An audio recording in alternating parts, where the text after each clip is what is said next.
시집 오셨어도 온 동네 사람들이 빨갱이 딸이라고.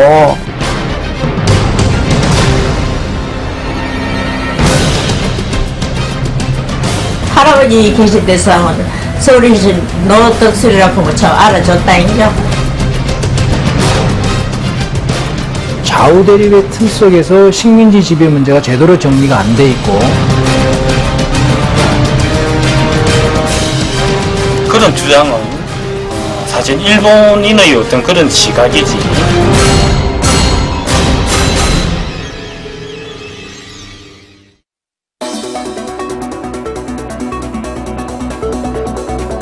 안녕하십니까. 탐사기획 조지구 40입니다. 올해는 광복 70년입니다. 하지만 친일 역사를 제대로 청산하지 못한 채 오늘까지 그 어두운 그림자를 드리고 있습니다. 친일을 얘기하면 언제나 좌우 이념 갈등이 함께 거론이 되고 있는데요. 2015년 8월 15일 광복 70년을 맞아서 오늘은 일제강점기를 살았던 울산의 두 인물을 통해서 해방 이후 계속되어 온 우리 사회 갈등 그리고 그 원인을 면밀하게 짚어보겠습니다. 이영은 PD가 취재했습니다. 안녕하십니까? 안녕하십니까? 네. 그 영화 암살이 곧 1000만 명을 돌파한다고 하지 않습니까? 네. 그런데 그 영화에 보면 아주 그 지독한 친일 매국노가 나옵니다. 그 비슷한 인물이 바로 울산 출신 노덕술입니다. 반면에 울산 출신 중에 이관술이라는 사람이 있습니다. 이분은 독립운동을 하긴 했는데 사회주의 운동도 같이 했습니다. 그런데 작년 말에 울산의 인물이라는 책을 만들면서 이 두 인물, 그러니까 노덕술과 이관술을 실느냐 마느냐 하는 문제로 이 두 사람이 뜨거운 감자처럼 논란의 중심이 됐습니다. 오늘 일제강점기에 전혀 다른 삶을 살았던 울산 출신의 두 인물을 통해서 광복 70년을 맞아 역사를 보는 우리의 시각이 어떠해야 하는가를 돌아보고자 합니다.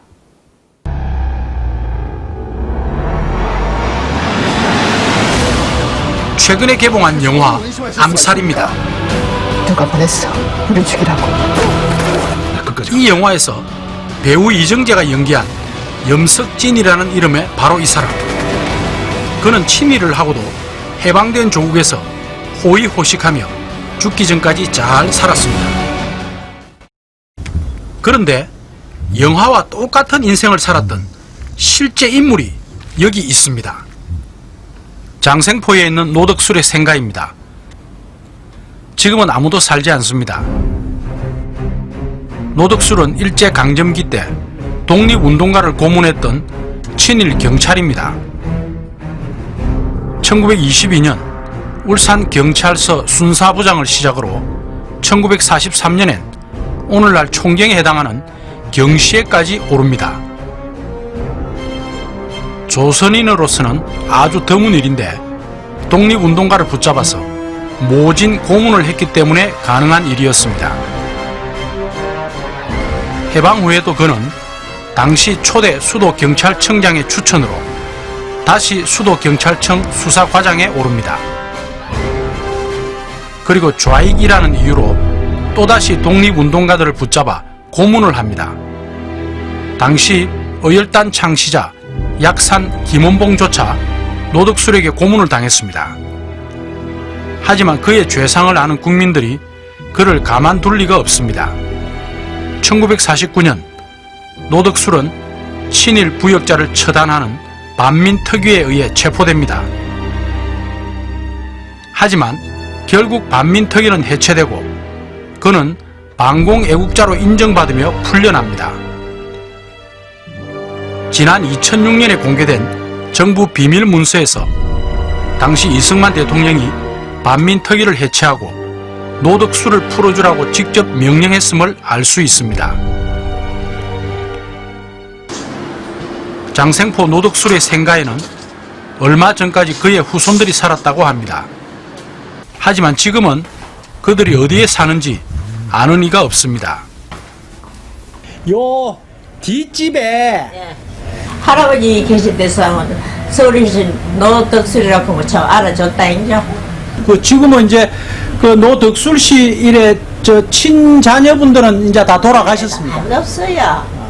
우리는 장생포 경로당에서 노덕술과 가까운 친척 한 분을 만났으나 그는 노덕술에 대해서는 무겁게 입을 다물었습니다. 얘기들 다 잊어보세요. 경찰에 뭐 하여튼 고의적이 있었던 거 아니긴 아는데 이게 사변 나가지고 헌병돼서 또 일을 하셨던 그런 얘기가 나오고. 1949년 반민특위가 조사한 그의 재산은 줄잡아 70만 원, 요즘 돈으론 100억 원이나 됩니다. 그는 1960년 울산에서 제5대 국회의원 선거에 출마하기도 했습니다. 걸릴 줄은 자기가 생각했겠습니까? 안 했는데 여기가 이제 자기가 그 고향이고 하니까 그때는 올 때 자기가 그 명분이 있었어요. 자기는 반공주의자다. 자기 당시 때는 우리 어릴 때는 반공 반일이 최고의 어떤 그 우리 지상의 목표 아니었어요. 그러니까 나는 반공주의자다. 자기가 그 일제강점기 때 했던 그 친일에 대한 이야기는 없고 반공주의자다. 이걸 가지고 와가지고 했는데 저 그걸 보니까 그 예상으로 표가 많이 나왔어요. 그것도 또 희한하더라고. 친일 고문 경찰 노덕술. 그는 살면서 한 번도 자신의 잘못에 대해 벌을 받거나 또 감옥 생활을 한 적이 없습니다. 여기가 비스기 묻히려고 옛날에는 여기 밭이었어요. 울죽은 범스면 입안 마을에 있는 이관술의 생가입니다. 이관술은 일제강점기 때 동경고등사범학교를 졸업하고 서울에 있는 동덕여고 교사를 합니다. 그는 독립운동가이자 사회주의 노동운동가였으며 조선공산당의 간부를 지내기도 했습니다. 그의 인생은 이 하나의 문장으로 압축됩니다. 조국엔 언제나 감옥이 있었다. 이관 선생이 한 1930년 들어서부터 항일운동을 시작하는데 20대 말에 그때서부터 한 15년 만에 이제 해방이 되죠. 그동안 2번 감옥에 가서 한 5년 살았고 나머지 또 거의 10년은 계속 수배 중이었어요. 그러니까 잡히면 또 감옥 갈 처지였죠. 그래서 해방 후에 그 인생에 대해서 이렇게 해방일보에 이렇게 글을 썼을 때 본인이 제목을 그렇게 썼어요. 조국엔 언제나 감옥이 있었다고. 항상 수배당하고 항상 그 감옥이 기다리고 있었다. 이런 뜻으로. 그가 감옥에 있을 때 그는 같은 고향 출신 노덕술에게 심하게 고문을 당하기도 했습니다. 작가 이병주는 그의 실기소설 남로당에서 노덕술에게 걸리면 어떤 애국지사도 베겨내지 못했다. 그런데 이관술은 노덕술에게 3번이나 고문을 당했지만 전향을 하지 않았다 라고 적고 있습니다. 해방 후 1945년 말 성구회라는 우익단체가 조선 지도자에 대한 여론조사를 실시했는데 이관술은 12%의 지지로 5위에 올랐습니다. 이것은 당시 김일성의 지지도 9%보다 높았습니다. 그러니까 상당히 그 지명도가 높았고, 왜냐하면 그 수배당에서 수도 없이 신문에 자꾸 나오고 그랬기 때문에 더더욱 많이 알려졌죠.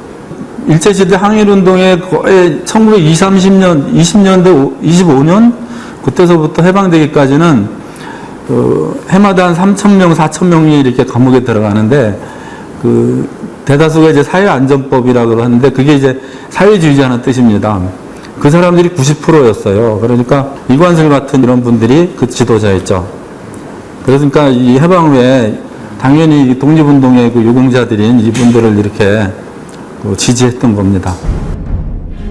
하지만 그는 1946년에 발생한 정판사 위조 집회 사건으로 무기징역형을 받고 형무소에 수감됩니다.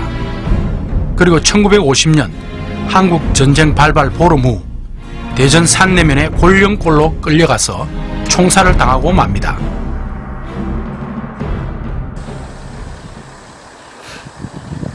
범스면 입 앞리에 있는 그의 생가는 현재 텅 비어 있습니다. 스케치를 하면 선생님 안녕하세요. 마을에서 우리는 이관술 선생의 사촌 동생을 만날 수가 있었습니다. 안녕하세요. 그 당시에는 또 일제시대 때문에 왜냐면인데 전부 피신해가 이래 나가고 나니 이 집에서 집이 가정이 될 택이 있는겨 고등대 형사들이 많이 와서 상당히 참 많이 그걸 해줍니다. 그뿐 아니라 이제 그 후에 한국 그 당시 후에 해방 후에 실정이 이제 이 좌우이익이 생겨가지고 뭐 가택 수수이고 뭐 형사들이요 한국 들어가지고 막 불떡 조사도 하고 뭐 했는데. 아, 여기 오늘 뭐 지형이 그죠? 전혀 모르겠습니다. 네, 많이 변했죠. 바로 아마 이 자리일 겁니다. 아, 이 자리입니까? 예, 요게 지금 많이 변했지만 제가 한때 이 자리에는 이관술 선생의 기념비가 있었습니다. 하지만 지역 보수단체의 거센 항의로 결국 비석은 철거되고 말았습니다. 울주군의 한 초등학교 운동장입니다. 운동장 한쪽에 학교를 세울 당시 학교 땅을 헌납한 분들의 공적비가 있습니다. 여기에 500여 평을 헌납한 이관술의 이름이 남아 있습니다. 이관술의 가족은 한국 전쟁을 거치면서 거의 다 죽거나 또 행방불명이 되고 말았습니다. 현재 이관술 선생의 막내딸이 혈육으로는 유일하게 살아남아 경주의 한 시골 마을에 살고 있습니다. 전 식구 또 우리 대소가에도 말도 못합니다. 또 잡혀가는 사람도 잡혀가고 덮이한 사람도 덮여하고 그리고 우리 숙모도 그때 다 잡혀갑니다. 집안에 이경환 할머니는 이관술 선생이 감옥에 있을 때 보내온 손편지를 아직도 보관하고 있었습니다. 아니고 부인한테 보낸 겁니까? 90년대 초까지 할머니는 부친이 한국 전쟁 때 돌아가신 사실조차 몰랐습니다. 과거사에서 이제 조사를 하면서 거기에서 대전에 간수로 있던 이준영 대장을 만나가지고 그 사람이 몇 년 전에 돌아가셨는데 증언을 하신 거예요. 그래서 이제 할아버지가 독방에 있었고 돌아가실 때도 첫 번째로 돌아가셨고 뭐 총살을 했다, 확인을 했다 이런 것까지 다 얘기를 하시는 거예요. 정당한 재판 없이 총살을 당한 사실에 대해 유족들은 지난 2013년에 국가를 상대로 손해배상 청구 소송을 냈고 마침내 금년 4월 대법원에서 승소 판결을 받았습니다. 제가 진짜로 우리는 엄마가 진짜 너무 어린 시절 고생을 많이 하시고 시집에 오셨어도 온 동네 사람들이 빨갱이 딸이라고 뭐 구박을 하고 해서 그랬다고 얘기를 하길래 그 한을 풀어드리려고 제가 빨리 해드려야겠다 했는데 이관술이 공산주의자라는 사실은 누구도 부정할 수 없습니다. 그런데 일제 치하에서의 좌익 활동에 대해서 조금은 다르게 보는 시각도 있습니다. 한국, 중국, 베트남의 사회주의자들이 갖고 있는 특징 중에 하나는 내셔널리즘에 바탕한 거라는 거예요. 그들의 출발 자체가 처음부터 사회주의가 아니었고 자신들이 처하고 있는 침략이나 지배에 대해서 문제를 해결하려고 시도하는 과정에서 사회주의자가 된 거거든요. 출발은 내셔널리즘이에요. 따라서 예를 들면 러시아의 그 사회주의하고 그 부분에서는 차이가 있는 거죠. 독립을 해야 사회주의를 하든 안 하든 뭔 결론이 난다라는 거였기 때문에 독립 이후의 사회주의를 이야기했던 것이지 즉각적인 사회주의 국가 수립을 이야기한 적은 없어요. 이관술 선생이 일제강점기 때 많은 옥고를 치렀지만 아직 독립운동가로 인정받지 못한 것은 해방 후 그가 연루된 정판사 위조 집회 사건이라고 할 수 있습니다. 그런데 최근 정판사 위패 사건이 조작됐다는 논문이 학계에 발표가 됐습니다. 조선공산당 당원들과 조선정파사 직원들이 공모를 해서 위조 지폐를 인쇄를 해서 그것도 그 당시로서는 굉장히 큰 금액인 1,200만 원어치를 인쇄를 해서 조선공산당의 당비로 사용했다라는 그런 혐의가 있었던 사건인데요. 그 정판사에서 위패 시험 인쇄한 것과 조선은행에서 33장 가지고 있던 것이 상당히 현격한 차이를 보이는 특징을 나타내고 있습니다. 하지만 감정인은 그럼에도 똑같다고 볼 수는 없지만 같은 계열이라고 볼 수 있다 이런 식으로 넘어가면서 결국 그 33장을 정판사에서 만들어낸 유조지폐다라고 이제 간주를 하게 된 것이죠. 하지만 제가 볼 때 증거 능력이 있는 그런 지폐는 아니고 따라서 조선 정판사 피해자들이 범죄를 저질렀다는 것을 입증할 수 있을 만한 증거 능력이 있는 실물 증거물은 단 하나도 존재하지 않습니다. 2014년 말 울산의 인물을 선정하기 위한 위원회가 만들어졌습니다. 그런데 이관술과 노덕술을 실느냐 마느냐 하는 문제로 논란이 벌어졌습니다. 왜냐면 노덕술은 진짜 못된 짓 엄청 했잖아, 그죠? 예. 사실은 그리고 또 이관술이도 이념적으로는 아직 그게 극복이 잘 안 된 것 같아. 그리고 일하는 입장에서는 그렇게 욕을 먹어가면서 그 사람들을 거기다 밀어붙이고 할 만큼 우리가 학문적으로 그렇게 연구한 사람들도 아니고. 울산의 인물선정위원회는 경론 끝에 노덕술과 이관술을 모두 빼기로 결정을 했습니다. 친일을 했지만 반공주의자였던 노덕술, 반면 독립운동을 했지만 좌익이었던 이관술. 이들을 보는 우리의 시선은 70년 전 광복의 그 순간으로부터 한 발짝도 나아가지 못하고 있는지 모릅니다. 해방의 70년, 광복의 70년, 수모의 70년이 왜 지금까지 해소되지 못하고 있느냐? 분단 70년 때문에. 남북이 분단된 것은 좌우 대립인데 그 좌우 대립의 틈 속에서 식민지 지배 문제가 제대로 정리가 안 돼 있고 여전히 우리가 그 틀 안에 포섭되어 있는 거죠. 그래서 친일의 문제, 좌우 대립의 문제, 반공의 문제가 남북 간의 화해와 협력을 통한 분단의 극복의 과정에서 해소될 필요가 있다. 이게 해소되는 과정에서 친일의 문제도 우리가 여유롭게 내지는 반공의 문제, 좌익의 문제도 좀 더 이성적으로 접근해서 비판적으로 이해할 수 있다. 결국 울산의 인물 선정에서 노덕술 그리고 이관술 두 사람 모두 제외가 됐습니다. 친일을 한 반공주의자, 좌익이었던 독립운동가, 한 사람은 친일파고 한 사람은 독립운동가인데 이념이 다르다는 이유로 똑같이 평가를 받는 것이 옳은 일인지 의문이 드네요. 네, 그 해방 후에 이제 노덕술은 자기가 친일했다는 것을 가리고 또 숨기기 위해서 반공주의자가 되고 그 이후에 이제 1950년대, 60년대를 거치면서 이제 아주 잘 삽니다. 그때는 반공이면은 이제 모든 것이 다 용서가 될 때였습니다. 그런데 그때나 지금이나 상황은 크게 뭐 달라진 것은 없습니다. 반공을 했건 말건 친일은 무조건 잘못됐다. 이렇게 이제 말을 해줘야 되는데 과연 지금 우리 사회가 그 친일과 반공을 이렇게 완전히 분리시킬 수 있느냐? 꼭 그렇지가 못하다는 것입니다. 네, 사실 좌익 독립운동가였던 이관술에 대한 판단은 견해가 많이 엇갈립니다. 그동안 울산에서 이관술의 얘기를 꺼내는 것은 금기시 되지 않았습니까?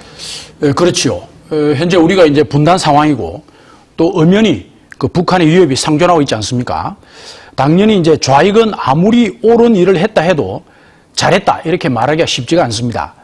일제치하에서 일본은 그 사회안전법이라는 것을 이렇게 만들게 되는데 이제 이것은 이제 독립운동가들에 대해서 민족주의자하고 또 이제 사회주의자를 이제 분리하기 위함이죠. 그래서 이제 사회안전법에 의해서 이렇게 잡히면 민족주의자는 풀어주고 대신에 이제 사회주의자는 감옥에 가두고 이제 이렇게 했죠. 해방 이후에는 그 정판사 위조집회 사건 이후로 좌익과 반공으로 우리 사회가 나뉩니다.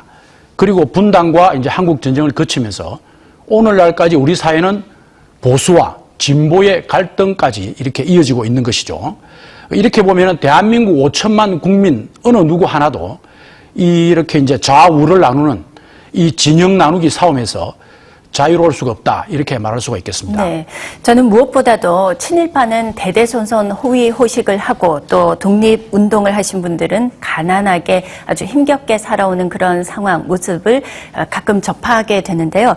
이럴 때마다 참 비합리적이고 또 가슴이 아프다 그런 생각이 듭니다. 예, 그렇죠. 그 울산 출신 박상진 의사의 경우가 그렇습니다. 그 많던 재산을 갖다가 독립운동에 다 쓰고 또 빼앗기고 뭐 그 이후에 유족들은 정말 가난하게 삽니다. 그런데 이렇게 힘이 없고 가난하다 보니까 박 의사가 처단을 했던 그 친일파의 후손들이 이제는 역으로 박상진 의사에 대해서 공격을 하기까지 합니다. 이것이 우리의 현실입니다. 송정동에 있는 박상진 의사의 생가입니다.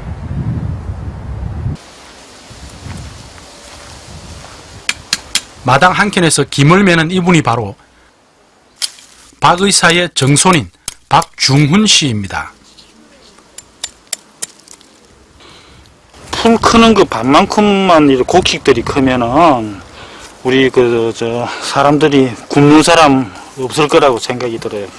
풀 정말 잘 큽니다, 이거. 박상진 의사는 1915년 일제강점기 때 나라를 구하고자 광복회를 조직하고 총사령을 맡습니다.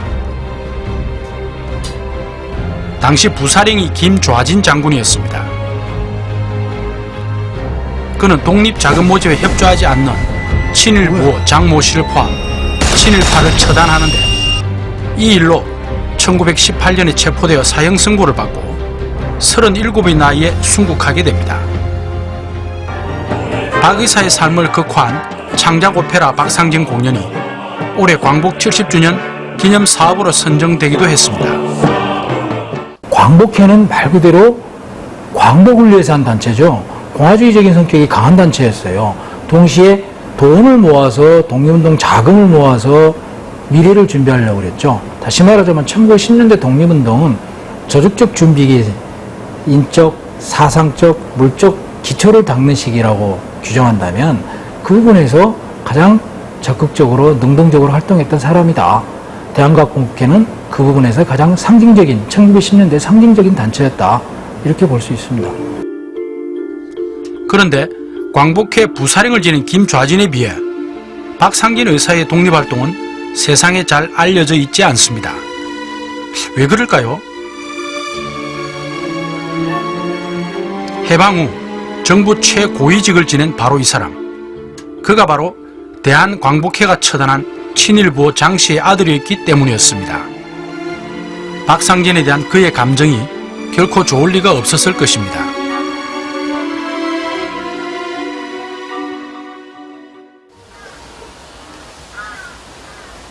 오늘도 박중훈 씨가 열심히 공부를 하고 있습니다. 정조 부인 박 의사의 사상과 활동에 대해 좀 더 알고자 하는 노력입니다. 늦은 나이에 그가 이렇게 힘쓰게 된 것은 그가 잊지 못하는 어떤 계기가 있었다고 합니다.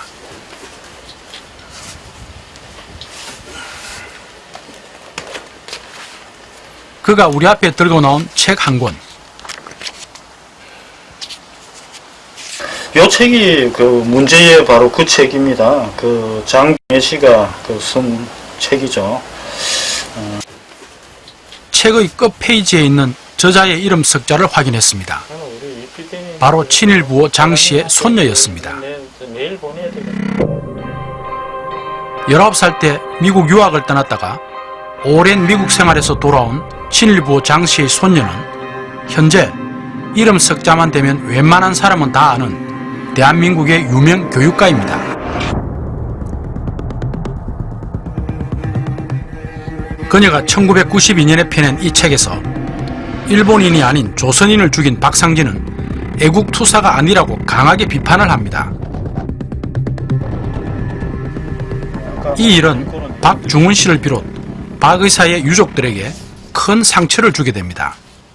그 분의 참 글 같지도 않은 그 글을 처음에 읽고는 사실 굉장히 나름대로는 분노가 치올랐죠. 그래서 내가 언제라고 못은 못 박지만은 꼭 글로서 이걸 한번 대갚아야겠다. 그런 생각을 그때 하면서. 장 씨의 주장은 박 의사 판결문에 담긴 일제의 시각과 똑같습니다. 책이 나오자 장 씨는 국민들로부터 많은 지탄을 받았습니다. 친일은 내가 조선인이기 때문에 하는 행동이 아니고 내가 조선인이지만 일본을 위해서 하는 것이죠. 조선 민족을 위해서 하는 건 아니죠. 그렇기 때문에 친일파라고 하는 거거든요. 따라서 그 사람한테서는 조선인의 미래가 중요한 게 아니라 일본의 미래가 중요한 거고 그 속에서 나의 이익이 중요한 거죠. 그래서 친일파에 대해서는 일본인과 다르기 때문에 어떤 온건한 태도를 취해야 된다는 부분은 적절하지 않은 대응이고, 박상진 의사의 생가에는 오늘도 찾는 이가 거의 없습니다. 이 일대에 진행되던 택지개발 공사가 중단되는 바람에 생가 주변은 어수선합니다. 당시에 울산 송정동의 너른 들판이 다 이 집 소유였을 정도로 박 의사 집안은 소위 만석군이었습니다. 하지만 그 많은 재산을 독립자금으로 다 써버리고 해방 후엔 남은 재산이 거의 없었습니다. 해방 후 송정동에 살던 박 의사 유족들은 먹고 살기 위해서 50년대 말에 부산으로 이사를 합니다. 박 의사 유족들이 부산에서 얼마나 힘겹게 살았는지 이 한 장의 사진이 그것을 잘 말해줍니다. 박상진 의사의 부인 최영백 여사가 허름한 판잣집 아래 냉방에서 먹지 못해 몸져 누워있는 모습입니다. 오랜 유학 생활을 했던 친일부호 장씨의 손녀는 세 자녀를 모두 미국의 인류대학에 입학시키고 훌륭한 인재로 키워냈다고 해서 국내에선 성공한 교육가로 이름을 날리고 있습니다. 반면 박상진 의사의 정손 박중훈 씨는 지방의 실업고등학교도 겨우 졸업했습니다. 광복 70년, 독립유공자 유족들도 국가의 보상이나 혜택으로부터 점점 더 멀어지고 있습니다. 울산에는 지금 회원이 저는 85명입니다. 회원은 85명인데 연금을 받는 사람은 42명밖에 안 됩니다. 그 뭐 조카라든지 이런 분들은 이제 제사 같은 걸 지내고 다 해도 후손이 없으니까 해도 연금이 해당이 안 됩니다. 참 안타까운 일입니다. 그 어떤 발굴이라도 해주셔야지 되거든요. 연금은 뭐 고사하고 가네. 우리 조상이 뭘 해주 싶은데 어려서 내가 다 돌아가시기 때문에 잘 모르겠다. 이런 사람이 많습니다. 네, 광복회 울산 지부 회원 47명을 대상으로 세대별 생활 실태를 조사한 결과 먼저 학력의 경우 고졸 이하가 전체의 66%로 절반이 훨씬 넘었습니다. 그리고 세대별 월 소득을 보면 평균 월 70만 원 정도의 유족연금만으로 생활하는 세대가 무려 68%였으며 월 소득 200만 원 이상의 세대는 고작 11%에 불과했습니다. 대다수가 1인당 최저 생계비에도 못 미치는 빈곤층이라고 할 수가 있습니다. 현 보훈제도의 문제는 전체 독립유공자에 비해 포상유공자 수가 너무 적다는 것입니다. 그리고 독립유공자의 경우 손자까지 연금을 받게 되는데 이제는 생존해 있는 손자도 거의 없어 실제 유족연금 수혜자는 국가 전체로 봐도 아주 미미합니다. 울산의 경우에도 전체 보훈 대상자 중에 독립유공 대상자는 0.5% 정도입니다. 보훈이라는 게 굉장히 중요한 부분이거든요. 국가의 정체성이나 또 그분들의 대한민국 여기까지 만들어 오신 분들에 대해서 정말 외국의 소홀함이 없어야 된다는 인식 하에서 보면 앞으로 저희들이 좀 더 이분들에 대한 지원이나 예우를 더 확대해 나가야 될 것 같습니다. 또 예산 확보를 좀 해갔고요. 유공자를 새로 이렇게 독립유공자를 발굴하고 찾는 작업을 어떻게 좀 우리 보훈처에서 하십니까? 그런 거는. 독립유공자 발굴단을 새롭게 구성을 해갔고요. 발굴 포장도 저희가 이제 점차적으로 확대를 해 나가고 있습니다. 해방이 되고도 20년 동안이나 그냥 가만히 그냥 독립운동 했다 말을 못하고 살았다 아닙니까? 그러니까 왜 되겠습니까? 그 왜 그렇죠? 그 외국하면 친일파들이 득세를 해가지고 있으니까 독립운동 했다고 얘기 잘못하면은 참 그때는 큰일 나는 겁니다. 잡히면 죽는 판입니다. 독립운동 했다 얘기는 못하는 거고 그 숨어 살아야 되는 거예요. 그러니까 독립운동 하신 분들 3대가 거지로 살았습니다. 3대가. 박상진 의사의 부인인 최영백 여사의 사진, 독립운동가의 부인이라고 하기에는 믿기 힘든 너무나 열악하고 가슴 아픈 사진, 오래 기억에 남습니다. 이영훈 PD, 과연 국가가 그들을 보호하고 예우할 그런 의지가 있었던 것일까요? 네, 그 마지막에 보면 그 독립군 후손이 아주 처절하게 외치지 않습니까? 독립운동을 하면은 3대가 망한다고요. 이 말이 그냥 지어낸 말이 아니고 체험에서 우러난 그런 말이라는 그 사실이 더 우리의 가슴을 아프게 하는 거죠. 국가 보훈처의 얘기는 언제든지 이 재정만, 그러니까 돈만 뒷받침이 된다면은 독립유공자 후손들에 대해서 연금이나 또 보상을 더 드릴 수가 있다. 이렇게 정말 영혼 없는, 정말 의지가 전혀 보이지 않는 그런 얘기만 하고 있습니다. 그리고 지금 새로이 그 조상의 독립활동을 이렇게 찾아서 이렇게 증명을 해서 유공자로 인정을 받아봐야 유족들에게는 사실 그 실질적인 혜택은 없습니다. 표창장 하나 받는 거, 그것뿐이죠. 반대로 친일파는 옛날부터 지금까지 대대로 잘 살고 있지 않습니까? 친일파는 이제 우리가 해방이 됐으니까 우리는 가만히 죽어 지내자. 절대 그렇지가 않습니다.